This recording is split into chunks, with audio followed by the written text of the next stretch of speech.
Is it hard to sit still when you're in an acoustic setting like this? Because anybody that's seen you live knows that you're like the most entertaining and eccentric dude ever, and so you can't do that when you're sitting on a bar stool. I'm like, hey, my legs got to go somewhere. My arms got to go somewhere. You do it well. You held it together really well. I always feel like a jerk when I do these interviews and somebody brings in a player, because sometimes I'll forget to introduce the player, so I'm going to do it right away. Please tell me that you're related somehow to John Oates. Crazy as it sounds, you wouldn't be the first one to ask. I'm not surprised. What's your name, man?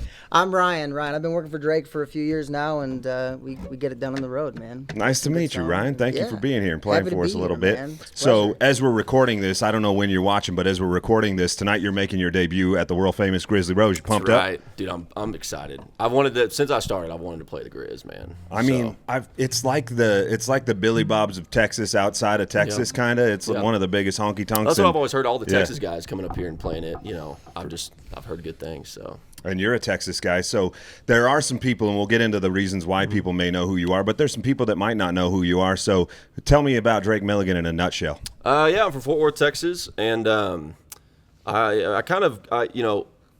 grew up on like classic country. You know, kind of if you listen to my music, you can kind of pick up on that.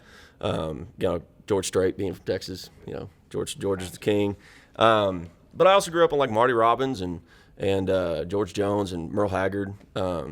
And that's kind of my base of music. And then when I was about 7 years old, I discovered who Elvis was, and my world changed. And that was when that was the first time I think I realized that I wanted to be an entertainer. You know, I watched videos of Elvis performing, and I was like, I saw a true entertainer. And that's when it clicked for me that music was something I could do, not just, you know, enjoy. And then, that led me to some crazy place. It led me to play Elvis on a series called Sun Records.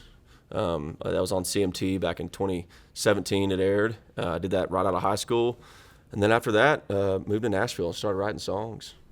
And kind of been going ever since. Along the way, some people may have seen you on TV, most notably America's Got Talent. That's right. I was Googling you earlier because I feel like I know you pretty well, but I wanted to dig a little deeper too, and I didn't know this. I didn't know that you had also been on American Idol. I had no idea that you were also on that show at one point. Yeah, right after Sun Records, I moved out to L.A. for a little bit, and this country boy did not last very long in L.A. I lasted about maybe 3 months, but while I was out there, you know, I was trying to do some more acting stuff. And music was just always pulling me. And then I got the opportunity to audition for American Idol. I figured, why not?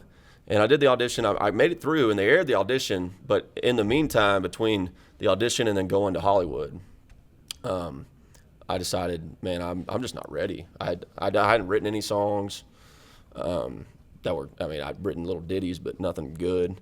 And done really no work on the road or no work as an artist. And so it wouldn't have been fair to me in my career to go up on that big stage and not be ready. Totally makes sense. Yeah. So I dropped out and moved to Nashville and started writing songs. And I spent 5 years just writing and recording and playing shows and just trying to build it that way. And then the opportunity for America's Got Talent came along, and it was perfect because I was ready. You know, ready at that point. I was fully ready. I had a record ready to go. I had been writing songs. I knew who I was and what I wanted to say. So it worked out. Did you ever think that it would go as far as it did? Because for people that don't know, you finished third on that season, right? Yeah. My goal was just to perform as many times as possible on that stage, and it was fun. I mean, once you go to the live shows, it's kind of addicting because it's so scary when you're up there. I mean, it's countdown from 10 and don't mess up. You know, it's truly live, and millions of people are watching every week. So it's scary, but once you get through it, you know, once you pull it off, you know, it's like, man, it feels good. I bet. You know, and it builds a lot of confidence too. What did it feel like when you got third? You get that close. Was it super important? Because some people get like real competitive, and like at that point, I have to win. Yeah. So was it a letdown to get third, or were you just happy with the experience? I was happy. I was happy because I went all the way through, and I did every performance. You know, I had all the opportunities to perform as possible. So that was the biggest thing to me. Was just being able. Once I got to the finals, I was like, I'm already a winner at this point. Yeah. And the auditions are the ones on that show that go the distance. You know, those are the clips that everybody sees around the world. Right. That's what's kind of, you know, build me a fan base is that audition clip. And it kind of continues on too. That show's been really good about bringing back alumni, right? Yep. And so you've had the opportunity to go back and be on the show again. I went back on. They had a new show this past year called Fantasy League, and where they brought back all these like past contestants, like all the best of the best over the years. And I was just honored to be included in that. But it was like, I'm looking at him like, man, it's Piff the Magic Dragon. I'm like, yeah, dude, this is cool. But it was cool because it was a little less pressure, you know. Yeah, everybody there was just kind of back there. It's just like kind of a victory lap almost. So For sure. you don't, it's not like the stakes aren't as high, you know. Do you stay friends with any of the judges? No, I haven't seen any of the judges. I've seen Heidi Klum since. Okay. And she remembered me.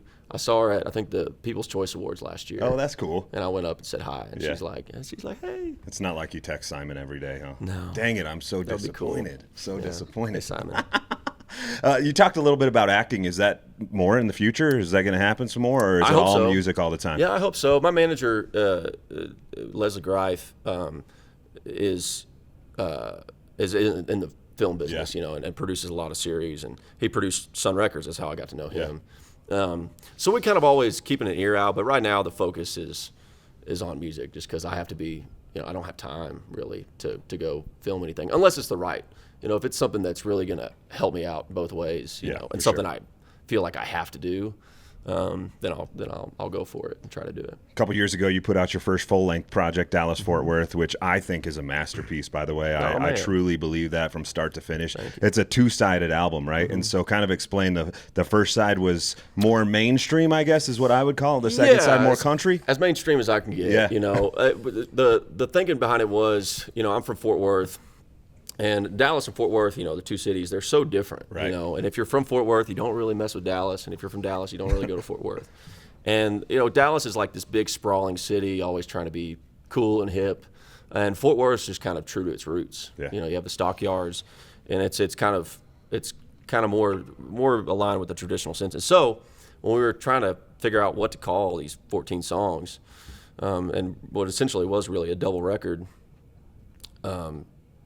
Adrian Michaels actually came up with the idea. He's like, man, your music's like Dallas and Fort Worth. And that's when we were like, boom, that's it. That's the record. So, yeah, the Dallas side is a little more the kind of slicked up, polished kind of stuff. Yeah. Whether it's the more Roy Orbison kind of tracks or the more rockin' tracks. And then the Fort Worth side is the more traditional, kind of more twangy, some Buck Owens kind of influence and all that. So yeah. Since then, you put out an EP, but I want to know what's next now as well. Yeah, we just started working on new music. I'm planning on getting in there and cutting another full-length record pretty soon. So right now, we just started the process of.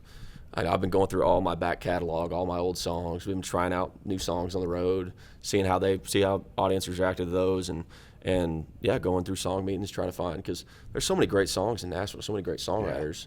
I want to be like, I look at my hero George Strait, and his career, it's like he was able to find some great songs and not just write everything. So I look at some of the songs from George that weren't number ones, because he has 60 number ones, and I'm like, how was that not enough? You should have had 75 number ones. Yeah, exactly. It's crazy. So Exactly. you're gonna have 75 number ones. Yeah. I can feel it. I Somehow, thought there's some way. a George Strait song that I think could have been a number one. Was Don't Tell Me You're Not in Love. You Yeah. ever heard that one? Yeah. That's a great, it's just like hit zone all sure. the way. I don't know how. And it was on a stacked record that had That's three exciting. other hits, Right. so. Well, hey, I would be remiss not to ask you about this, because as I mentioned, I Googled you. Do you ever Google yourself just for the fun of it? Sometimes I'll Google, like, they do the thing where it's like, what is, or who, Yeah. they like see what people are asking about me. Well, you want to know see what the top two were today? I know. The top two things that popped up when I Googled you were Drake Milligan wife, Drake Milligan girlfriend. The ladies are looking for you. So do you want to say that you're single on camera? I am single, so. All right. Hey. Quit Googling that. He's single. It could be you. It could be you. Just go to the Grizzly Rose tonight.